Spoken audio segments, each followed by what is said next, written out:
even allow a vote. Congressman Keating is a co-sponsor of a clean DACA bill, not attached to any border wall. And what we can do to support him, and he has said this, it seems as though we're preaching to the choir in a way we are, but he needs our support. So you call him, you send him a card, we have cards that you can send. Let him know that you support him and that you want him to do the right thing, and I'm sure he will. Thank you.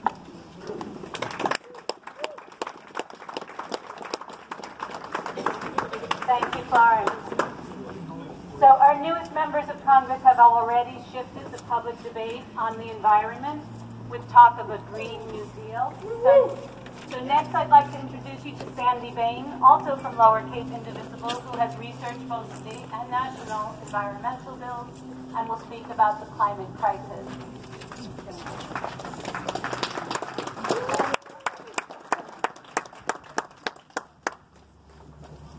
Starting with this.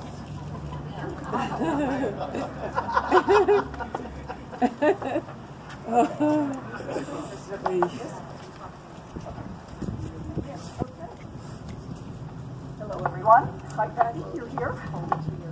Okay. What can we do about a crisis?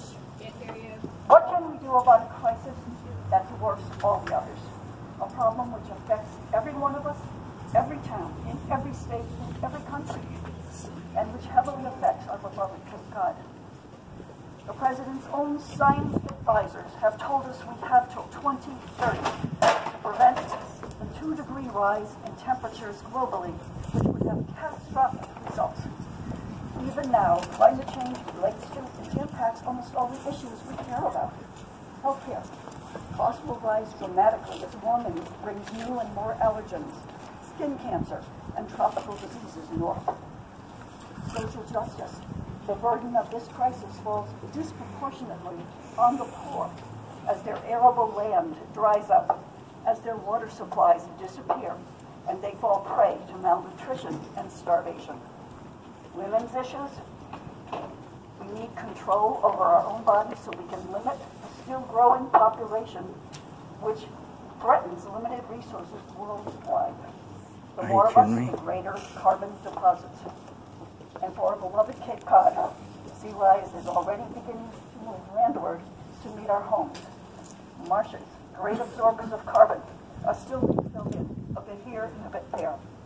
As seas rise, nesting and denning animals, which use the upland behind the shore, are being squeezed out because we have built to the edge.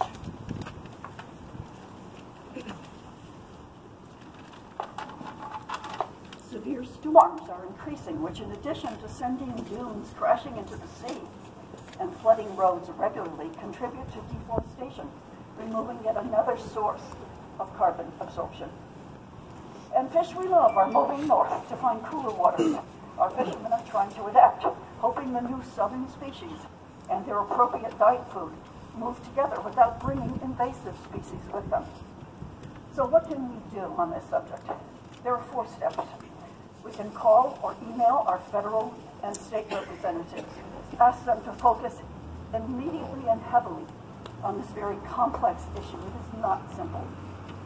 There are bills which likely need refinement in both the Massachusetts legislature and in Congress. Urge them to act on them now. We don't have the luxury of time. In the House, H.R. 3173, which had already been submitted, we may be modified, probably with input from Green New Deal proponents. Just do it. In our State House and Senate, there's a bill which both Sarah Peake and our Senator Julian Sear feel is not perfect yet. Get it done this session. Make it perfect and do it. Urge Nancy Pelosi and her new Climate Crisis Committee Chair, Representative Kathy Castor of Tampa, Florida, to appoint a committee composed of both current and new members of the House, and to appoint only members who will take no donations from any energy-related corporations. We have here now, all contact for your state senators, your federal representatives, our local representatives. Take one and There are phone numbers and there are ways to contact them to do these, urge them to do these things. And in our own lives, we can do those small but significant things.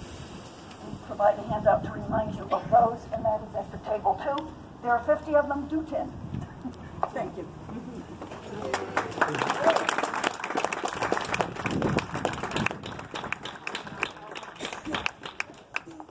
Thank you very much, Sandy. During the campaign, it became apparent that regardless of party, everyone is concerned about health care, and with good reason. So our next speaker is Dr. Brian O'Malley, a retired doctor from Provincetown and Indivisible Outer Cape, and he's going to say a few words about the importance of a health care for all system. Thank you, Lori. I bring a fairly deep engagement in this issue, having been a independent primary care doc out in Provincetown, the Outer Cape, for 40 years, and having been a physician leader in Cape Cod Healthcare and the Cape Cod Physicians Organization for the past 20 years, and the originator of the Cape Care Plan, which was a proposed community-owned healthcare comprehensive plan for all of Cape Cod back in 2006 to 2010. So I bring a perspective that I know is very widely shared, and in general, the sense I have about the healthcare issue is that the call for Medicare for all is one that has already been very widely embraced, and the message that we need to give to our elected representatives is, let's get with the program. And what do I mean by this? Well, we've got some pretty serious evidence. We don't always have such great evidence about what do the people want. But back in 2006, we brought the Cape Care Plan, which, as I say, was going to be a tax-supported, comprehensive plan that would have covered everyone. We brought it to town meetings across the Cape. It was actually heard, debated on 14 out of 15 town meeting floors that year. It was approved by 11, and it called for this creation of a new single-payer model. A couple years later, in 2008, we had ballot question 4. Shall the state rep from this district be instructed to support legislation establishing health care as a human right, and number 2, by creating a single-payer health insurance system. Now that passed in the Barnstable Dukes in Nantucket was 62% in favor, 16 no. In the first Barnstable, 56 in favor, 27% no. In the fourth Barnstable, 63 to 25. You see what we're talking about here is there is a 2-to-1 support, and surveys across the country have demonstrated the same concept. So basically, what are we talking about? Where do we need to go? Well, how are we going to reform the healthcare system is starting with, we don't have a healthcare system. What we have is a marketplace where all the individual players are going for their own individual self-needs. I mean, I was a player in it. I was a small businessman fundamentally, not part of a real system. And my work with the Physicians Organization taught me that no matter how big the scale we had all the docs on the Cape, we still were powerless to deal with the giants of the insurance industry. In terms of getting the data that we were generating, we couldn't get it back, and they set different sets of rules. So from my perspective, that's not a system. That's a discoordinated marketplace, something like the bazaar that I came to know when I traveled in Morocco. A real system would set as its priority delivering healthcare. It's not about making profits. Healthcare has become the darling of Wall Street. A real system would be based on the notion of generating healthcare and doing that for everyone, doing it affordably. It's not rocket science. The whole world does it. Really, let's keep it simple. There are arguments about details of H676 and the Conyers bill. However, let's not get lost in the details. The point is, we need to take the most critical points from the Affordable Care Act, which were, number 1, health care is a human right. Everybody deserves to have health care coverage. Right? And number two, the concept of pre-existing conditions disqualify you is bullshit. Those were the key pieces. You know, what was wrong with the ACA is it left the control in the hands of the insurance industry. But you know what? Let's go forward. Medicare for all is the way to go. Yes. Keep it simple. Let's drive for that.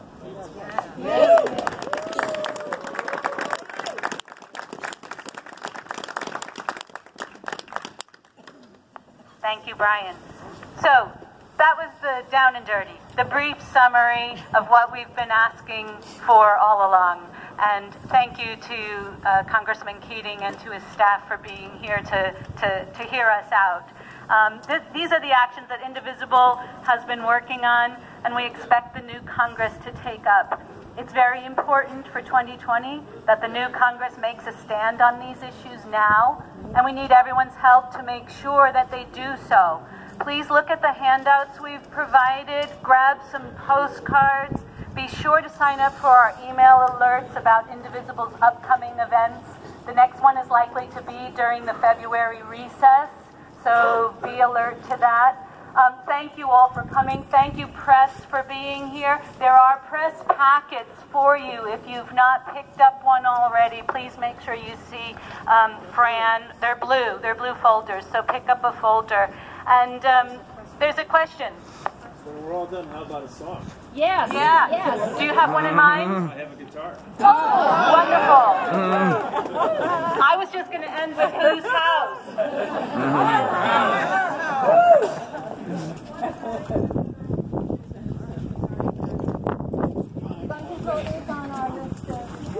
I'm sorry, the question was about gun control, which is one of our 7 issues that we've presented and talked to Representative Keating about. So you can look at our handout. We didn't talk about everything today in interest. We thought we might be standing here in the snow. Great. So, David Roth. Okay, folks, we're grateful for David Roth, who's going to lead us in song. Do you need this microphone? No. How great to be here today. A song written 70 years ago in 1949 by Lee Hayes and Pete Seeger. So sing with me. If I had a hammer, I'd hammer in the morning, I'd hammer in the evening, all over this land. I'd hammer of danger, I'd hammer of warning, I'd hammer of love between brothers and sisters, all over this land. If I had a bell, I'd ring it in the morning, I'd ring it in the evening, all over this land.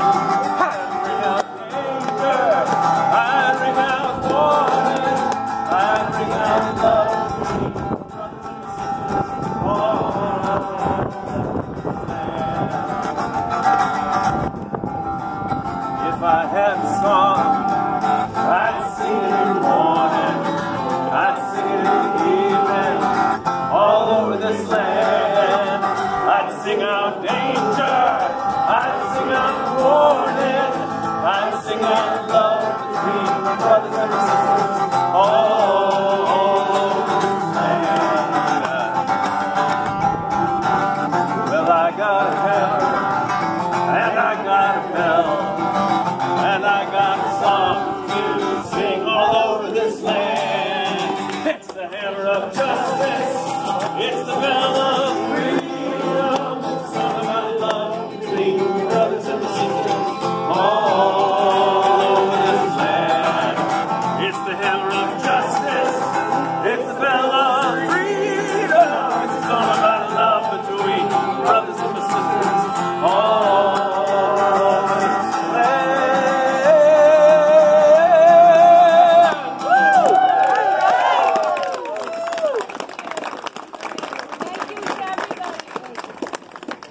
before you all leave, we've been asked if you would all stand over by the door, and we're going to do a symbolic presentation of the basket of issues or bills.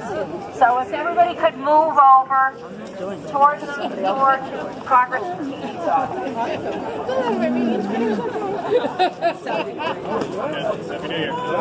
Great job. Nice job. Woohoo! That's a good clue. Oh, because I see your email list and you guys just... I'm here for myself. Oh, okay.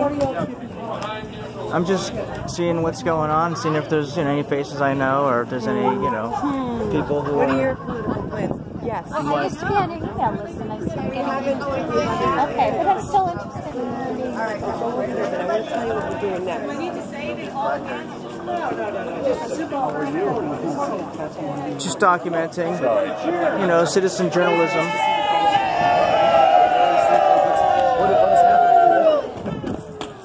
Our house. Who's our? The people's. What? Okay. All the people, or? All the people. So even Republicans? Republicans. All right. Awesome. So what do you think about getting some forms together? I bet you there's how many of you are registered Democrats here? Actually registered. And any independents? Any Republicans? Wow. I thought, wasn't this a meeting to come together? Well, if Republicans were welcome to come. Did you, I don't know, I'm just asking. Was there actually Republican groups invited to this? Everybody was invited. Formally? Formally? Their organizations were formally invited to come be a part of this? Everybody who's here came because they were invited the same way. It was made public, it was done by press release. All right, that's great. Nobody was like... No, I just want to... If you're on certain email lists, which is your choice, okay, then you get an email about it. That's great. Maybe I could be added to the list. No, you have, but I just find it... You have to go and be added to the list. What's the name of the group? There's indivisible lowercase, there's lowercase indivisible, there's so here's my thing. Uppercase, my thing is, I think my honest opinion is that probably because I want people to come together, but I want people to come together in a way that people can actually come together. You're not going to do it. Well, you're not going to do it this way either. All you're going to do is bring people who believe what you believe in. I don't actually. Thank you for offering it, but I'm actually on a diet right now. We'll pass it on to someone. Well, I appreciate it. I'm going to pass it on though. What I'm doing is trying to figure out real commonality, right? Because the problem is we are divided, right? Yeah, I'm making a video.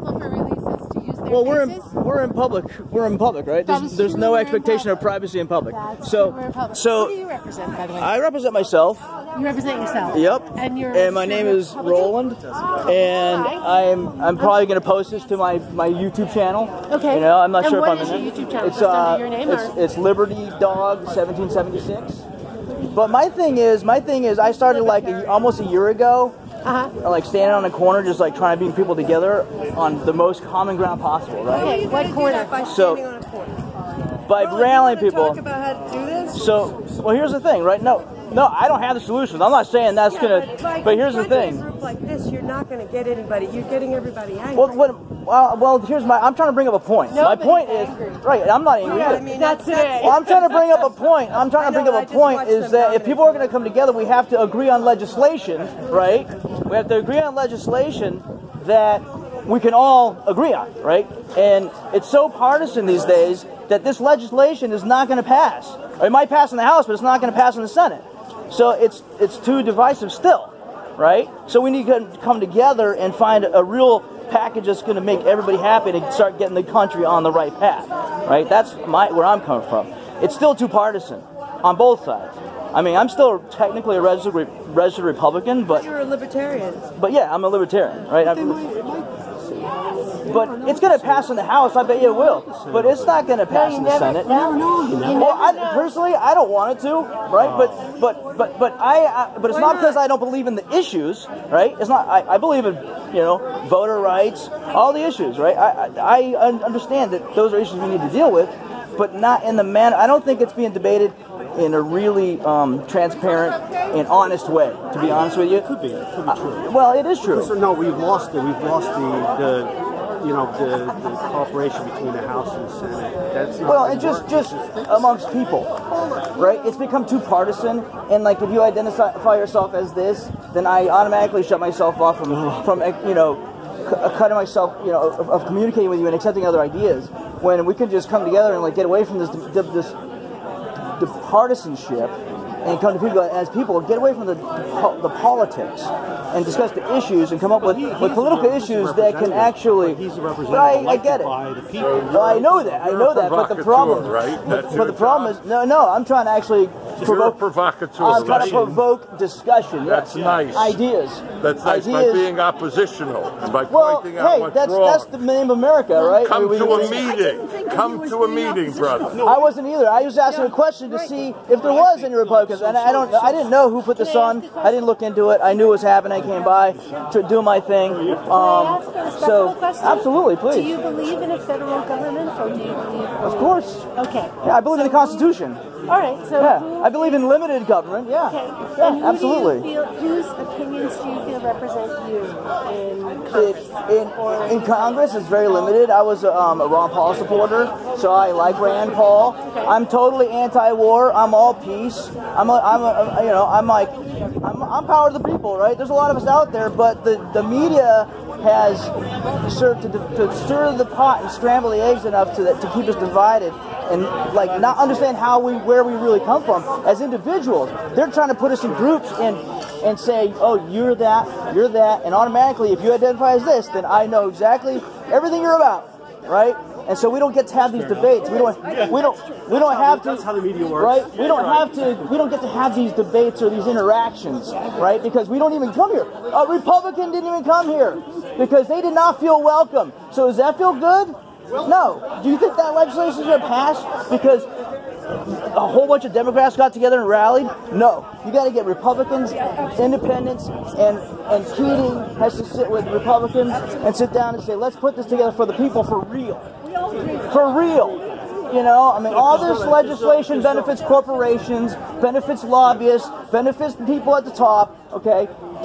People like Keating too, okay? So this is not the answer. The answer is people coming together and coming up with the legislation themselves and the ideas themselves, right? I've looked at some of it. That's it, just a bill. That's the problem. I know that's the problem too. We have so many thousands of laws on the book, and half of them aren't even. Nobody knows if they're even being followed or not. Right? They're selectively enforced. Right? So this is like I try to be open to people's ideas, and I will actually be open to people's ideas. I'm pretty set in my ways, but I feel like I do pretty good on the research, and I engage people, and that's good. Both parties are misled, and they're going. There's a power structure at the top, and that they both serve the same power structure. Just so, out of curiosity, when you do your research, who do you rely on? I'm a librarian. I do different, I do searches and websites what are your and sources? different sources. I have consistent sources, and I have sources that I use one or two times that I find just randomly. So open source, whatever they are, you have to have some sort of reference. Whatever you're reading, you got to have a reference to say, okay, is there somebody else saying the same stuff? Or is what they're talking about really exists? The document, the video, the quote, whatever. That's what I do, personally. So that's more responsible than most. That's how I do it, right? And that's how. But we're all being told the information is being funneled from like 6 corporations, okay? From the TVs to Hollywood to Fox News. Fox News is just as bad. There's a couple people. NBC or Fox News. Okay, so that's where I'm coming from. I'm like, people, wake up on the bigger scale. This is all 5,000 foot level. We got to go to the 30,000 foot level. What is your suggestion? Well, my suggestion is first, let's do this a lot. Because that's where the ideas are going to generate, right? But get independents in the same room. Well, sure, they'd love to. Not getting behind legislation it's flawed, right? So, I'm just saying. I don't have the answer, right? I'm just being compelled because I love my country, right? And I believe you love your country. And I don't demonize people. I might make fun of people sometimes here and there, but when it comes down to it, it's like I love everybody and I want them to have their beliefs and I want them to be able to live their life for what they want, even if I don't believe in it or agree with it. But I want them to be able to do it, and I want the same for me. And I don't want to be labeled because I support one person or one issue or the other by the media, a fascist or a racist or a bigot, or when it has nothing to do with me. But that's what they're doing. They're getting us to group people together and identify one another with group think ideas rather than American ideals of individualism and true freedom, real liberty, right? Not the fake stuff that's going on right now. But that's what I'm doing. So I don't have the answers. Good luck. Believe me. What is your name? I compliment you that you didn't disrupt the thing. You waited to the end and then you made your point. Absolutely. That was good. Well, thank you. Yeah. And what is your name? Sandy Bain. Sandy Bain. What town do you live in? Eastham. Eastham. Great. What town do you live in? I live in Centerville. Oh, okay, cool. So maybe I'll see you if you're ever on Fridays passing by Centerville, Route 28 and Old Stage Road. You'll see me waving my flag every Friday morning. An American flag. That's right. That's the one. We use that Take one care. too. Nice to meet you. Hey, good. Yeah. That's the start. That's Same what this is all about. So there we go. How are you? Good to see you.